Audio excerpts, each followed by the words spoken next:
Ito ang Mountain Peak Falcon. Napakaganda, solid na solid. Made by Mountain Peak syempre. Naka full carbon na rin yan, yung kanyang fork at syempre yung kanyang frame. So naka 5 Nm lang higpit para sa battle cage, new style. Ito yung kanyang lagayan ng FT, naka direct mount siya. So sa lahat ng mga direct mount pwede yan. Napaka solid.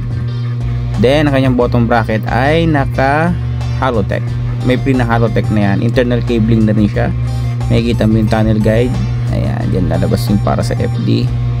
Then sa kanyang RD. At syempre makikita nyo rin sa likod yung para sa kanyang brakes.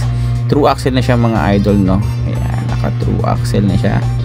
12mm by 142. Solid. So ang gulong na pwede dito ay 700 by 40C. Kaya 700 by 40C siya is gravel bike siya mga idol. Flat mounted yung kanyang lagayan ng caliper. Yan. Sa front and rear, pati sa fork, flat mounted na yan mga idol.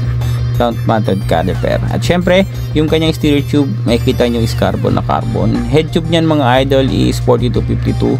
Syempre yung kanyang seat clamp ay naka direct mount na rin yung seat clamp. Integrated na yan. Yung seat post niya is unique na unique.